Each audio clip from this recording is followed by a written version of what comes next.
rare and balanced view on politics in today's world. Based on facts, born of rationality, common sense, and logic, providing context on today's events. This is American Perspective with Rick Thomas. Hello, everyone, and welcome to American Perspective. I am your host, Rick. So, real quick shout out to Bam's daughter Z over on Rumble. She is graduating from, I believe it's cosmetology college tonight. So, congratulations to her. I'm sure Bam will holler at me if she's still in the chat and tell me whether or not I'm wrong. But anyway, and of course, tonight is the final night of, I believe, the final night of the RNC. Now, I'm not going to be able to host a watch party for the RNC tonight. I've got other stuff to do like I did last night, but yeah, make sure that you head on over to one of the outlets. I'm personally watching RSBN on Rumble, so you can head on over there and take a look. There's also Newsmax and that kind of stuff. They're all like watching. This is like a huge RNC, and so this is just absolutely fantastic of a time. The president or future president of the United States, Donald Trump, is expected to speak tonight later on. He already came in, and I guess now I'm being told by 3 Chevy that Donald Trump speaks at 10 p.m.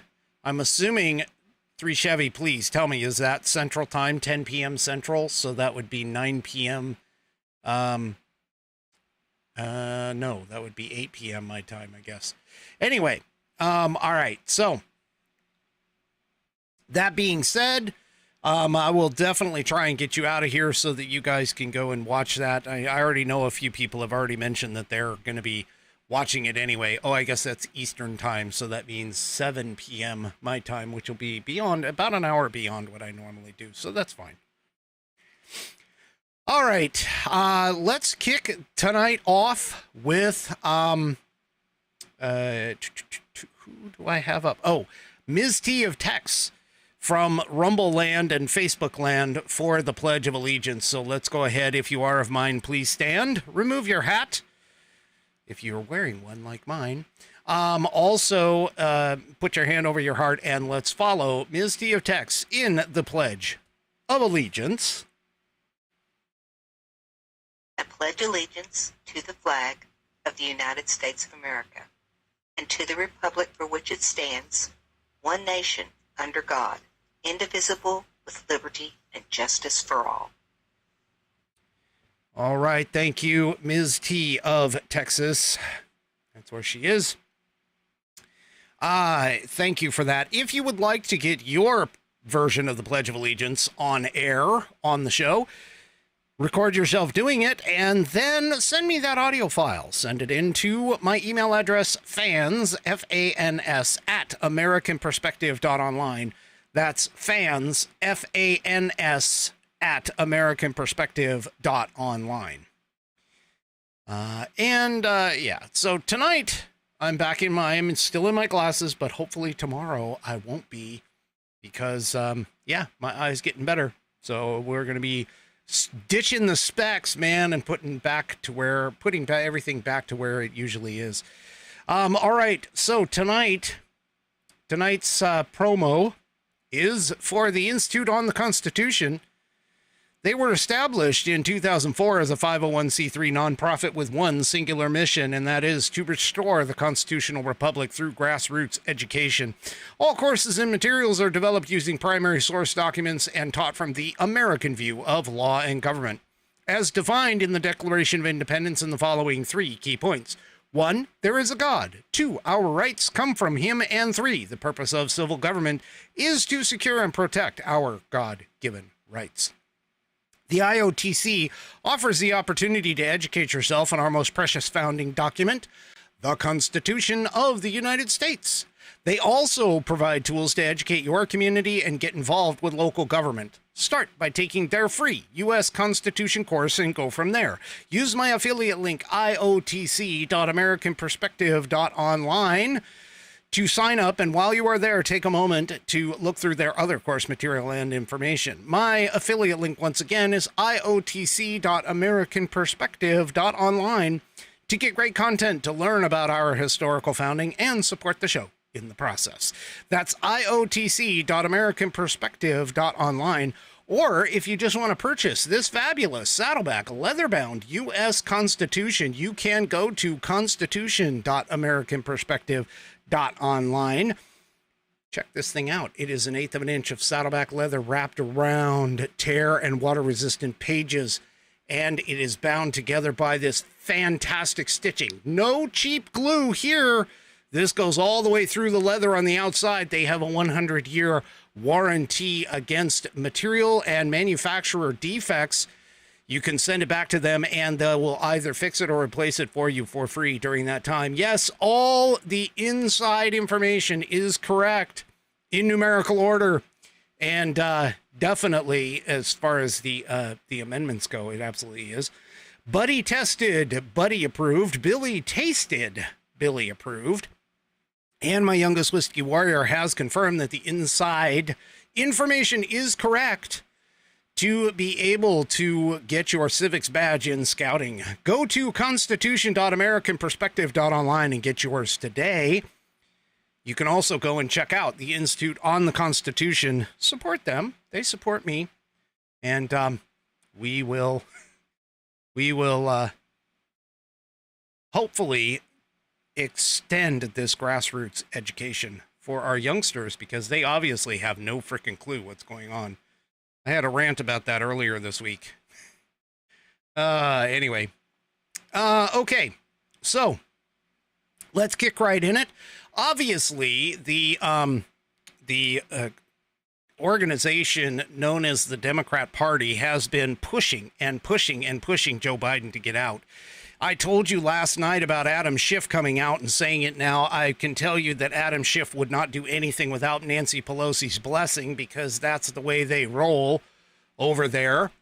But that being said, it's not only them. There's a bunch of other Democrats that are calling for Biden to step aside. And after the debate, the subsequent 2 interviews, and now we're dealing with a COVID diagnosis. Now, it's kind of interesting that he's been diagnosed with COVID, considering the fact that just the day before, in that second interview, he said that he would step down if there was a medical condition that prompted him to step down. And now we're looking at COVID-19. Now, he went and canceled, as I said last night, he went and canceled his 2 appearances in Nevada, which is a battleground state. Over there. Well, now we're getting reports also that a Democrat aide has described the party's 2024 chances in literally 2 words. We're done. Or it's over. I'm sorry. They pretty much are. I mean, believe me, they are really defeated. Now, what's funny, though, is if you look at all of the Democrats and the Democrats' sycophantic followers that are running around on all of the socials, every single one of them is like, well, that's stupid. The people voted for Biden. You shouldn't get rid of him. He's going to do great. Why? Where is the loyalty? Why is it that our Democrat elites can drive things? Well, it's plain and simple, folks. It's right here. The scratch, the money, what do you call it? The dinero. Yeah, you guys need to understand that when like I told you before, when the money dries up, man, it is over. And they are, I mean, I told you about that article about close to $90 million being held up in pledges because of Joe Biden being on the ticket. Well, it actually is getting very interesting And this broke just an hour ago. In fact, Sean Parnell, well, maybe a little bit more than an hour, but Sean Parnell pointed it out on his show at the very end.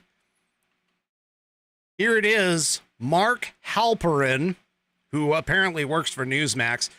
Breaking news. So this is on X. Breaking news. Multiple sources outlined the apparent state of play on Biden at this time. They have plans to announce his withdrawal from nomination as early as this weekend, with Sunday being the most likely. John Meacham is polishing up some remarks. Biden will not resign the presidency. Biden will not endorse Harris. They will put out an open convention with Harris being part of it, with about 3 or 4 others. Now, I've heard from an alternative source that Harris might be vetting 3 or 4 other people, which I think is kind of weird that she would be vetting her, basically vetting her opponents in this, but whatever.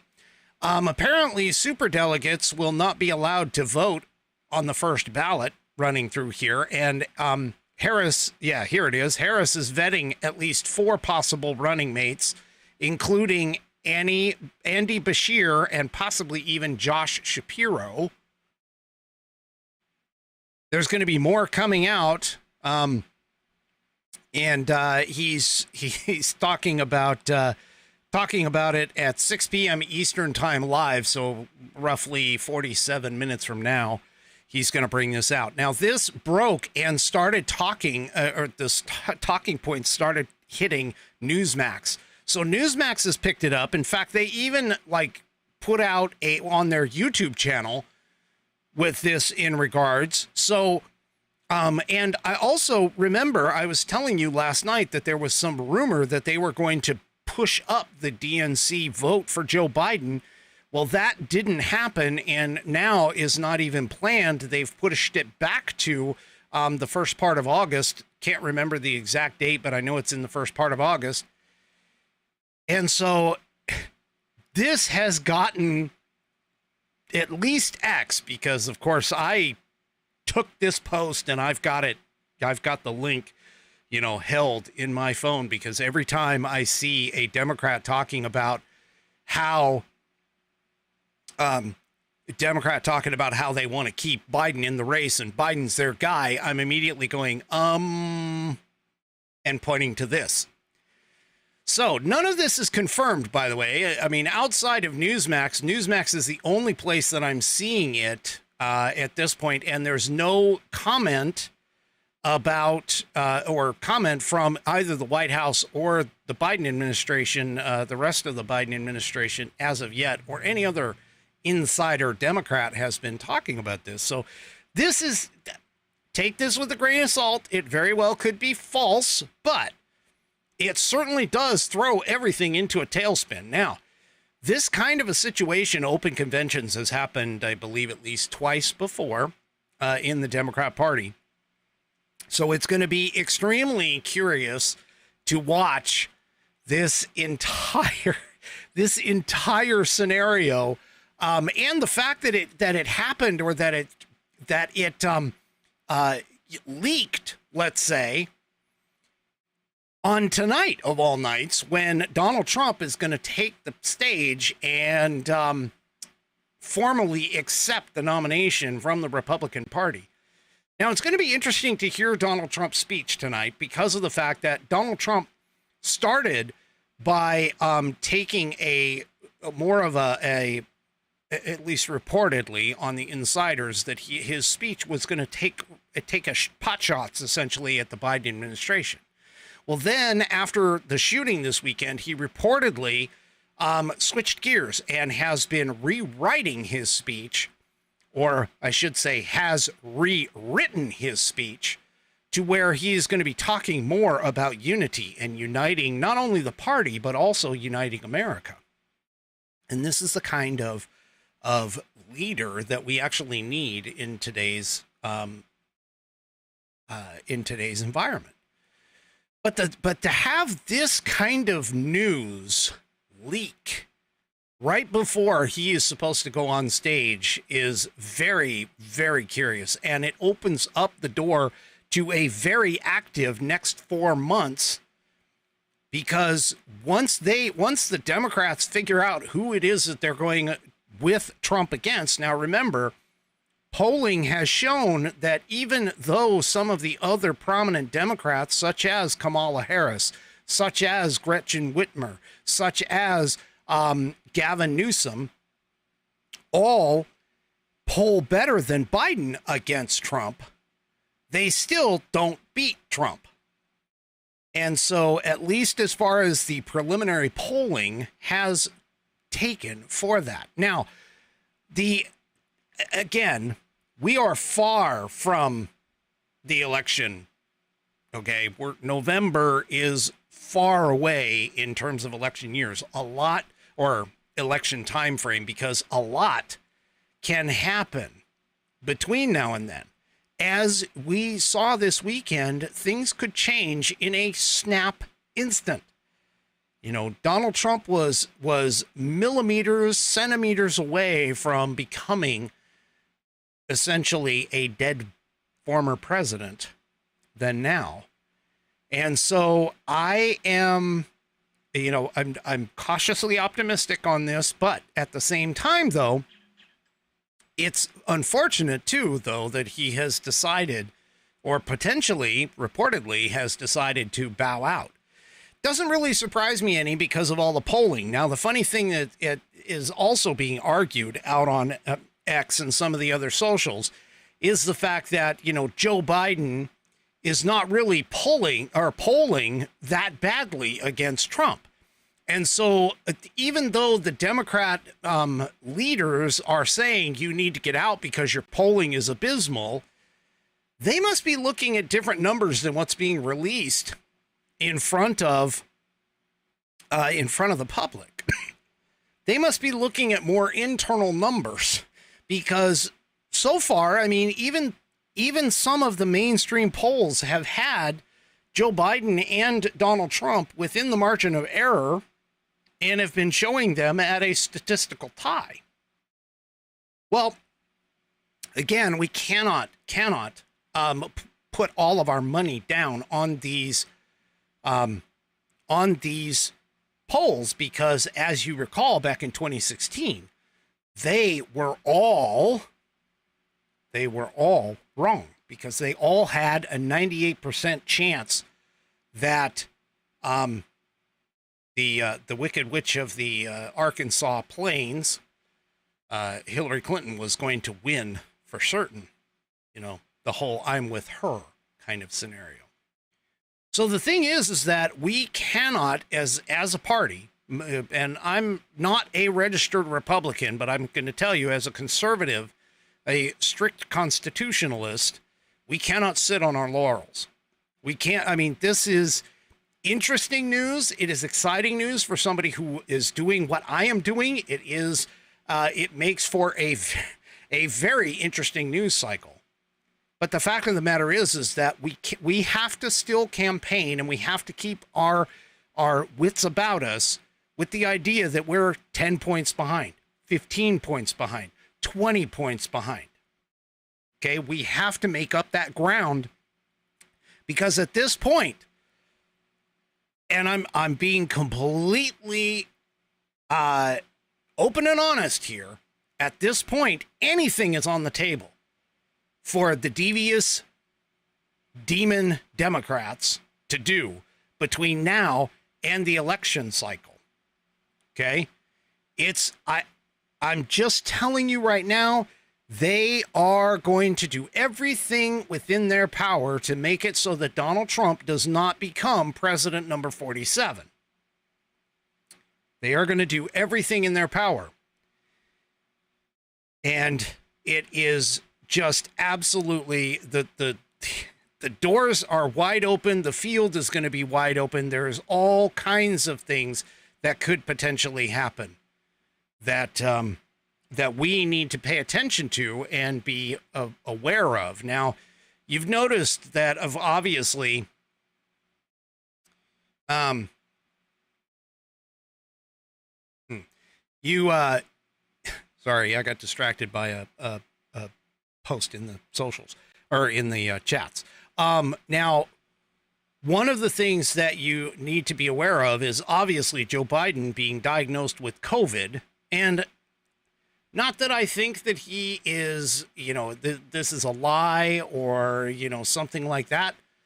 But I can tell you this much, that he was seen on the tarmac getting into Air Force One, not wearing a mask. Nobody around him was wearing a mask. And I could have swore that all of the Democrats were like, hey, you have symptoms, you better mask up. So for him to be walking around without a mask, being diagnosed with COVID and having COVID symptoms, I think is, even though they're mild, according to the White House, even though they were mild symptoms,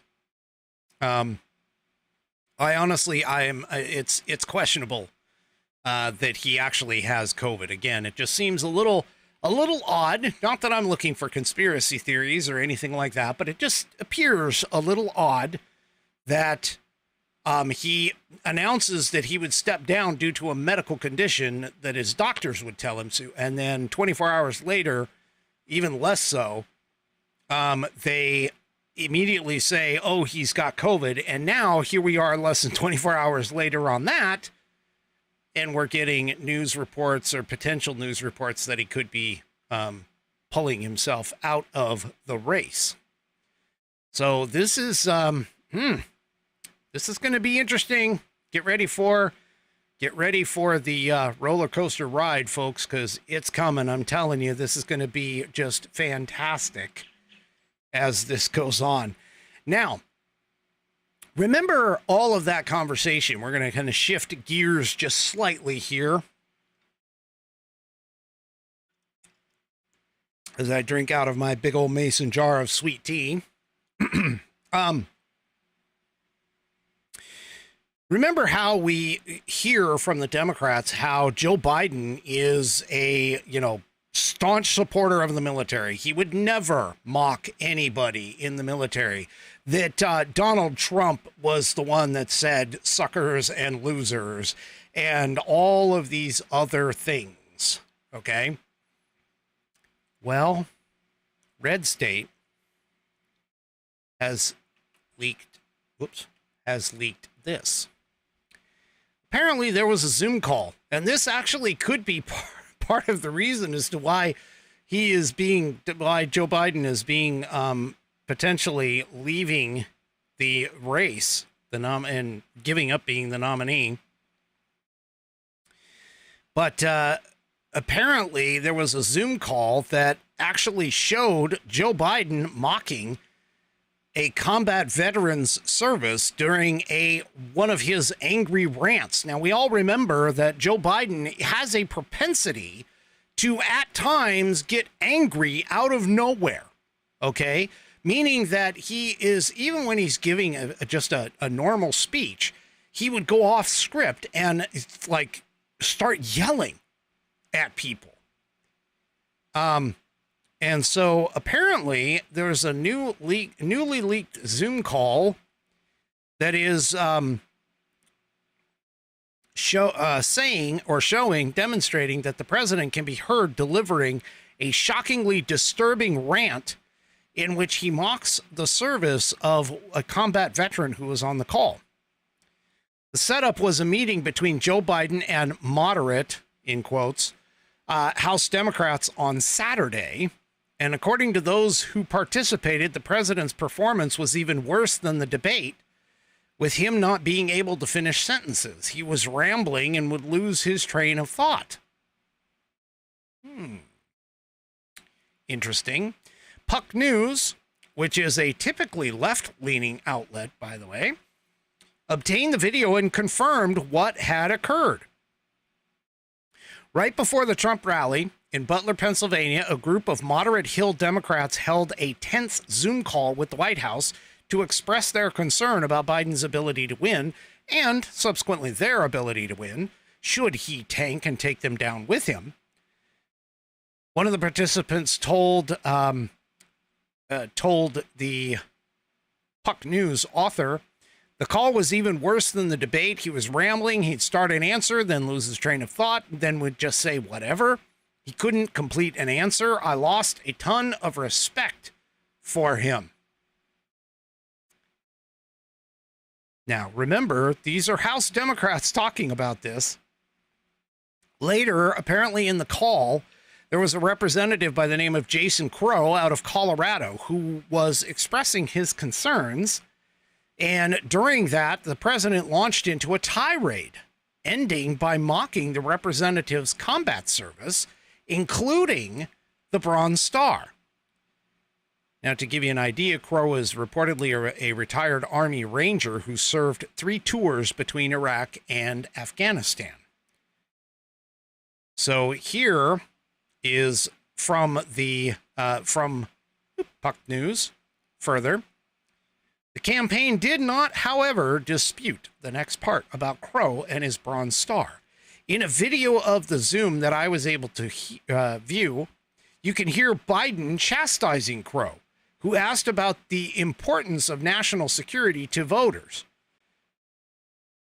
The president said, "First of all, I think you're dead wrong on national security. You saw what happened recently in terms of the meeting we had with NATO.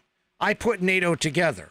Name me a foreign leader who thinks I'm not the most effective leader in the world on foreign policy. Tell me who in the hell that is. Tell me who put NATO back together. Tell me who enlarged NATO. Tell me who did the Pacific Basin.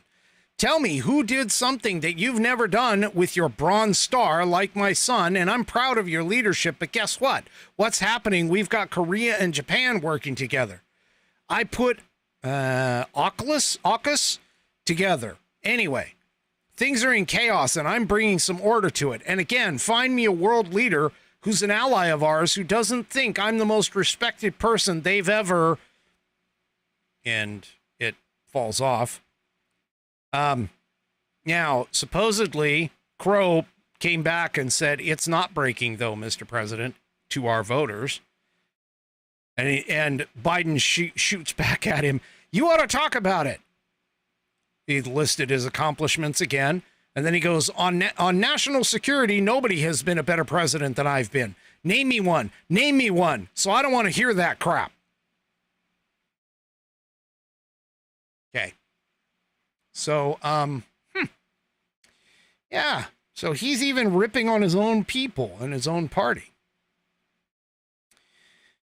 Now, the article apparently, yeah,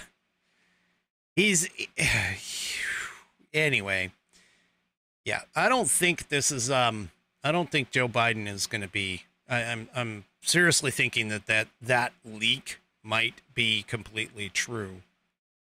And we'll have to see what happens in terms of the leak of him leaving the candidacy. Now, it's kind of interesting that they mentioned that they're not going to endorse Kamala Harris, but rather have an open primary, or sorry, an open conference. That's quite telling. That is quite telling. So, if Kamala Harris is going to be the nominee, if she is going to take over for Joe, we're just going to have to see, because apparently, as I've reported before, Kamala Harris is not very well liked, even within her own party. And if he literally steps down without endorsing her as the candidate, that's going to be speaking volumes. And if they go to an open convention, that's going to speak volumes as well. Well, for those of you who watched last night with me, they obviously had, a huge To me, I mean, J.D. Vance's speech, all right, this is the first time that I've ever seen him speak. He was very well spoken. He spoke in a conversational tone, because one of the things that I absolutely am critical on is when you get someone in front of the podium, even with a teleprompter, and they sound like they're a freaking robot. And all they're doing is just reading the words with no tonal inflection of their voice, no emotion added to it. And he did, in my opinion, Vance did quite well. He impressed me, but I am a little concerned about some of his discussions, especially with regards to things like the economy. Now, I have never read Hillbilly Elegy. I haven't seen the movie. It is on my list of things to do in the next month or so, to try and at least gain some peripheral viewpoint of what is reportedly J.D. Vance's autobiography. But that being said, there are some things that certain people, certain pundits have called out, and I tend to agree with them. Should it be that Hillbilly Elegy is written in one way and now he is espousing a different angle when it comes to some of the economic considerations that he brings up in the book? So I'm a little concerned about that. But outside of that particular piece, I think that he did quite well. And that because, I mean, let's be honest with you, during his entire speech, he did not mention at any time anything with regards to a free market economy, which history has shown us has been the primary reason for the fact that we as Americans and America have been able to live the life that we are currently living today. I know there are some people who are considered to be in poverty as a part of our country, but when you look at that in comparison to the rest of the world, we are far from being the most impoverished nation on the planet. Now, again, all of that being said, I believe that it was good for him to bring up his past, get a introduction into who he is for the people like myself who aren't as familiar with him. But I also noticed that they spent a lot of time focused on certain states: Ohio, Michigan, Wisconsin, battleground states. And so I am, obviously, you can see that there's a reason why Trump brought him in, most likely to get that Rust Belt connection in order to shore up any one of those battleground states, because if any one of them turns to Trump's way solidly, that will lock up his nomination or his presidential election in November. Now, the left has gone and done a lot of things. They've talked about, J.D. Vance's mom, and they criticized him for comments that he's made about Hunter Biden in the past and Hunter Biden's addiction. That being said, there's a huge difference between Hunter Biden's addiction and J.D.'s mom's addiction. So all of those things are on the table. Well, I got to recognize Sabo OH. Welcome back to the program. I know you've been a long time listener as well. And Sabo has given me a Rumble rant. Thank you very much. You are very generous. He says, nice background whiskey and hearts or loves, hugs, whatever, to all the whiskey warriors. So thank you very much. I do appreciate that. And I wanted to make sure that I recognized you for it.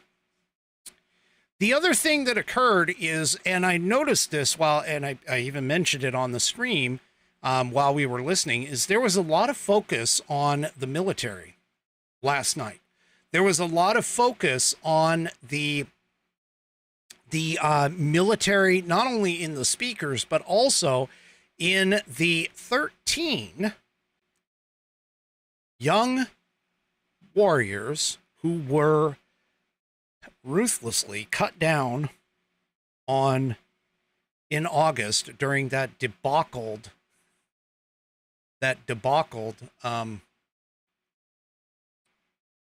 Afghanistan pullout.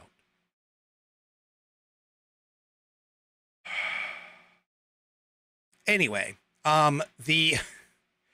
thankfully, obviously the RNC brought that up and pointed all of that out in terms of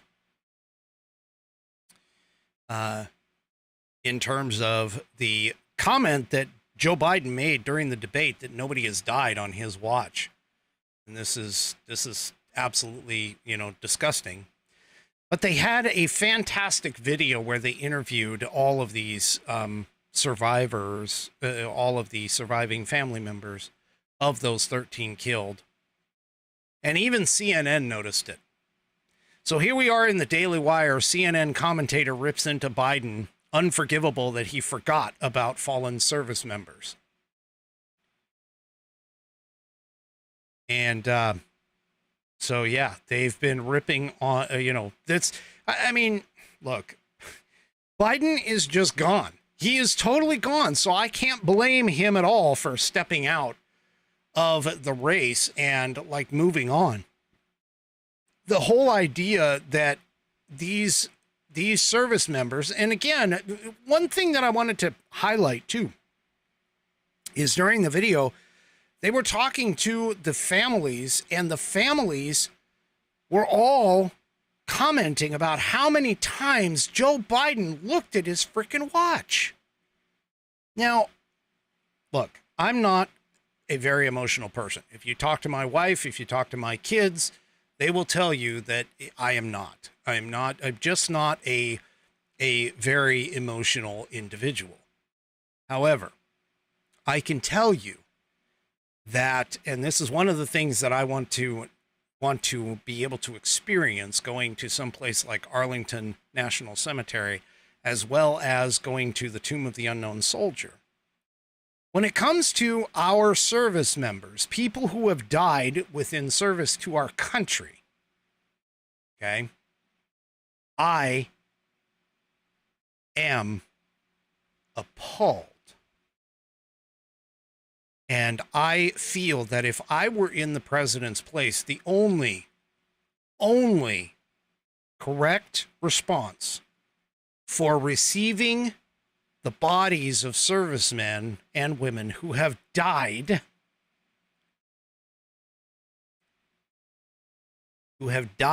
because of something that I requested them to do, the only acceptable response is to at least have your eyes well up with tears. There is no other response. And in my opinion, that would be probably one of the most somber and definitely one of the most important things that I would absolutely be sure to do were I to be in the Oval Office. I would have to preside over these people coming in, and when they do, provide them the utmost respect in the world. There is nothing that those families,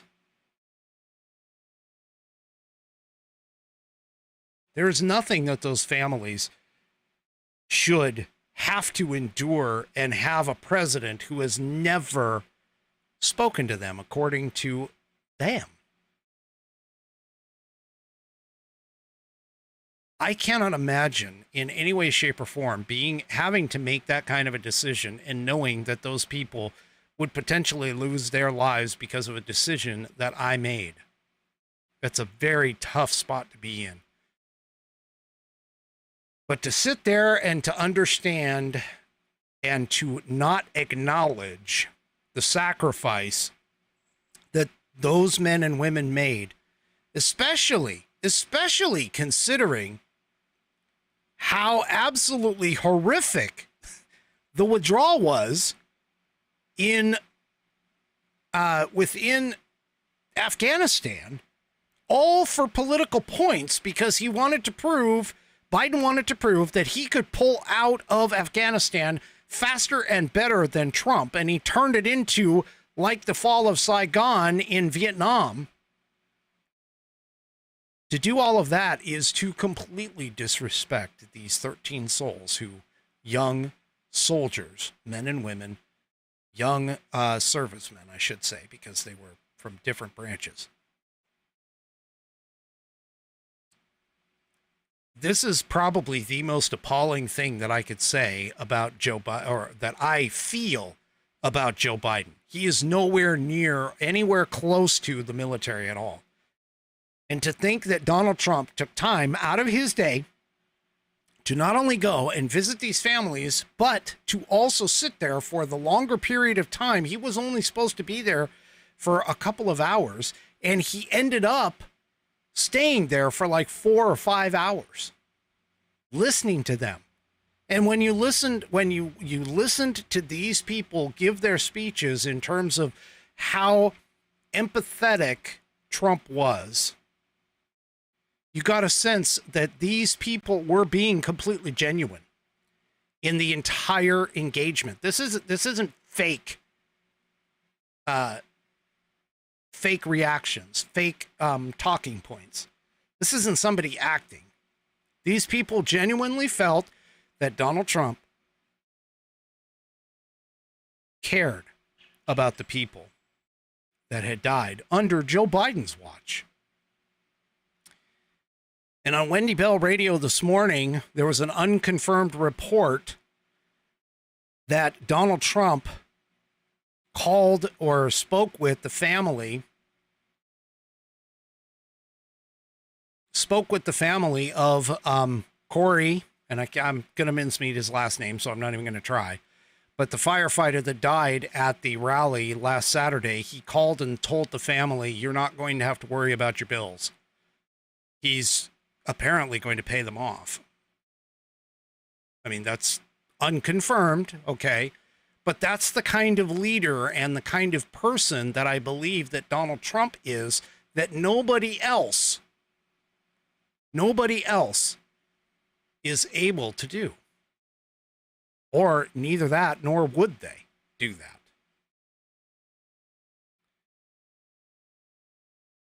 This is probably, I mean, believe me, I served under, let's see, it would have been 1990 to 1994. So that would have been Clinton's era. I served under Bill Clinton. And there were several times that it was just disgusting to me to have to serve under a person who had no respect for the military services, which is the primary job of the federal government, is to protect this country. And Joe Biden can't even do that. Well, I was expecting to see, and I've been waiting on some information to come out with regards to the polls. And again, keep in mind, I'm not paying attention to the polls necessarily specifically, because the polls themselves mean nothing to me. What they do is they show trend lines and they demonstrate trends. Well, we now have that answer. Now, one thing in particular I just want to point out is that when Ronald Reagan got shot, and yes, I was alive during that time, I remember that day.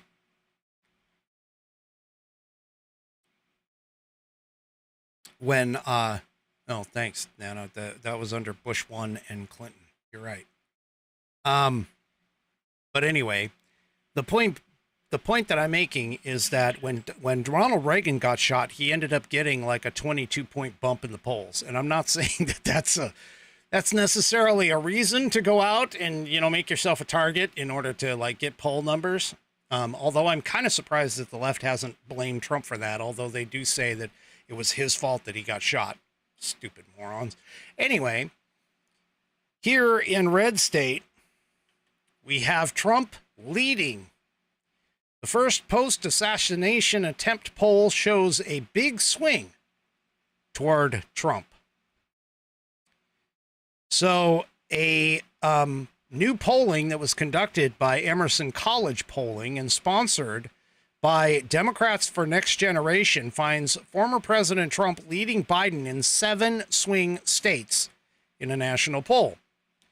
In the July 15th and 16th national poll, 46% of registered voters supported Trump and 42% supported Biden, with 12 being undecided, 12%.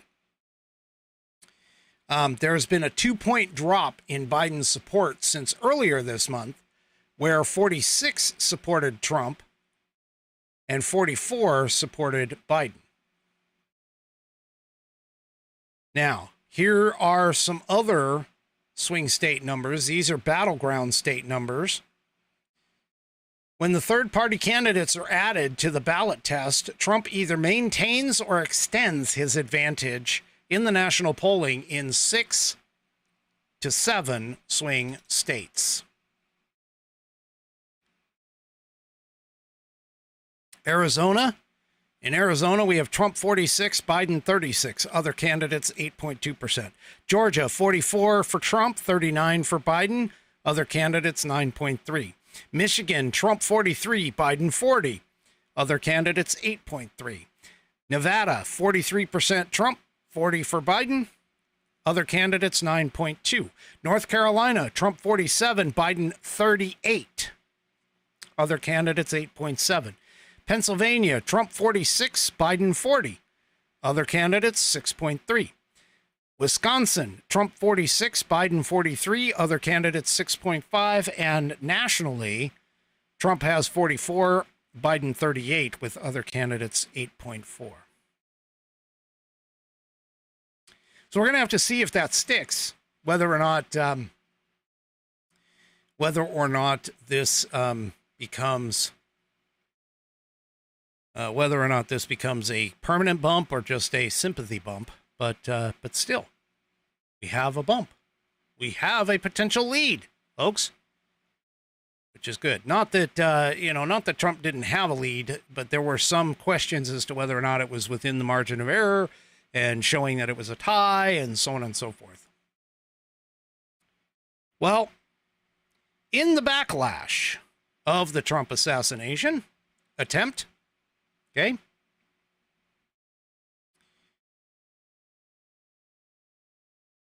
senators confronted the Secret Service chief at the Republican convention. One of them said, "You owe President Trump answers." Now, why is Cheadle even there? Why is she even at the Republican National Convention? Maybe she's there and not to be necessarily overly critical of her, but considering the fact that she just had a potential she had a failed assassination attempt, maybe she is there to make sure that it doesn't happen here, or at least thinks that's what she is doing. But still, the point being is that she doesn't need to be necessarily at the RNC. What she needs to do is she needs to be testifying in front of Congress, which, as I told you last night, Mayorkas is trying to get her to not do. Oops, sorry. That's the next article. So, there were several Republican senators who confronted her on Wednesday, this was yesterday, telling her that she owes, or that they owe the people and the president answers. Video shows Marsha Blackburn, Senator, Republican from Tennessee, and John Barrasso, Republican from Wyoming, confronting Cheadle in Milwaukee. Senators James Langford, Republican from Oklahoma, and Kevin Cramer, Republican from North Dakota, were also involved. Barrasso can be heard yelling at Cheadle, stonewalling, as she moves through the convention center. Blackburn says, "This was an assassination attempt. You owe the people answers. You owe President Trump answers." In a longer video that was posted out there, The senators can be seen questioning Cheadle, and in response to their questions, she says that it isn't the appropriate place to have the discussion, but says she is happy to answer questions before leaving the suite. It is at that point she is yelled at by the lawmakers. This is going to take a while. Which, by the way, reportedly, just as a comment on this, reportedly, the FBI has gotten into the laptop, and the laptop has demonstrated that the fact that the shooter, Crooks, had gone and posted on a gaming server somewhere that people will know who he is on July 13th. So, yeah.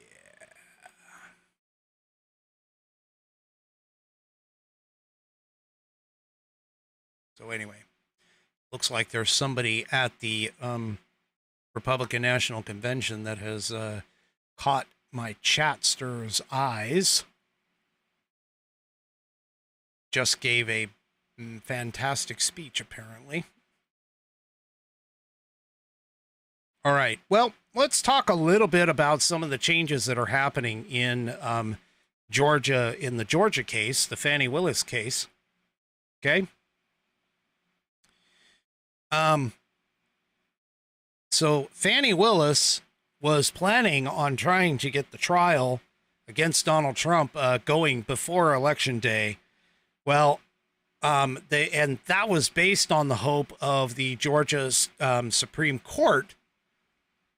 The Georgia Supreme Court ahead of time and be able to essentially be able to get the decision on whether or not Fani Willis is supposed to stay on as the prosecutor in the case. And, well, that's done. That's gone. So Georgia, the Georgia State Court of, I think it's the State Court of Appeals. Yes. The State Court of Appeals has finally set the date to hear President Donald Trump's bid to kick the Fulton County District Attorney Fani Willis off the crumbling Georgia election case. The proceedings were indefinitely postponed until the state's appellate court scheduled arguments for the morning of December 5th, which is going to be a month after the race. So here we go. Here we go. So all of the lawfare is crumbling. We have, Donald Trump. To be honest, he's winning again. Of course, not that he should have ever lost. We also know that Mershon is going to have to probably go back and redo things, but it looks like everything is slated right now to, at least as far as most of the lawfare and cases, they're slated to be after the election.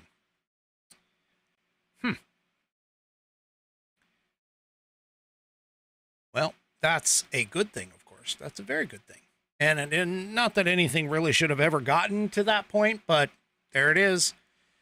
That's what it is right there. So that's just one more in the coffin of the lawfare against Donald Trump.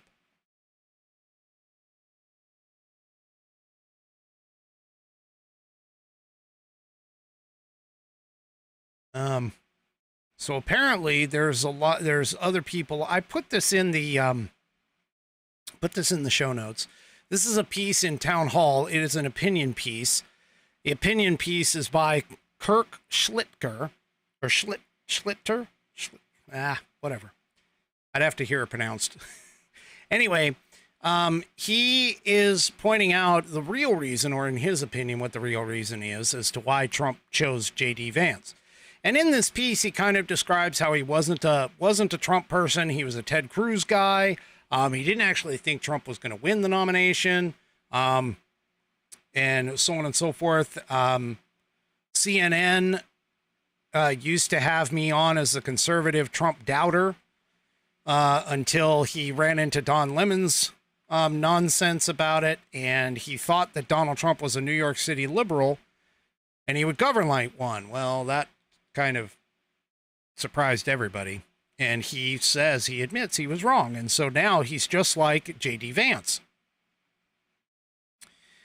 Now he continues and starts talking about J.D. being an interesting VP choice, not being his first choice for who the vice president should have been, because he thought Glenn Youngkin might bring more to the table. However, he does claim, the author here does claim, that J.D. was his first choice for actually being the vice president. And he's rethinking his assessment of his strengths as a candidate. He thinks that he underestimated them, which I think a lot of people have. So there's some more information in here, but I highly encourage you to go ahead and read it.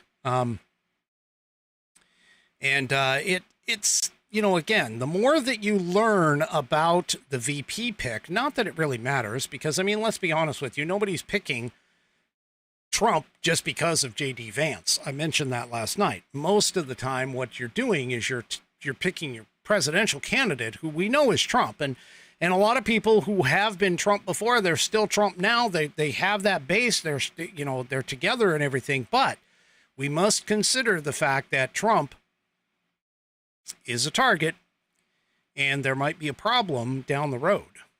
So JD is apparently very well liked. Like I said, he's young. He's 39, young in his political career, but a very intelligent person, very intelligent man, and has several key points about him. I'm just a little concerned, like I said, about his economic thoughts and policies, but I'm sure time will tell and he'll get fleshed out. But that being said, he is Trump's pick, and I will definitely be voting for the two of them going into November.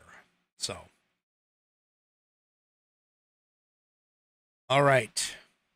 That pretty much about wraps it up for me. So go and enjoy the Republican National Convention and hopefully enjoy Trump's speech at the end of the night. Reminder, it is at 10 p.m. Eastern Time, which means it's going to be coming up here in roughly an hour, just a little bit over an hour, is scheduled for 10 p.m., I should say, Eastern Time, so it'll be coming up in roughly an hour. Do me a favor, if you enjoy the program, please head on over to rumble.com, get yourself an account if you don't already have one. It's free. And once you've signed up, follow the American Perspective channel. Hit that green follow button. Also, if you are on Rumble currently and signed in, make sure you hit that thumbs up so that Rumble can recognize these videos that I put together for y'all. We will see you tomorrow, 5 p.m. Pacific, 8 p.m. Eastern Time, right here on American Perspective. Have a great rest of your evening. Enjoy Donald Trump's speech. And good night, everybody. The previous broadcast was produced and is owned by Active Eye Media LLC. All rights reserved.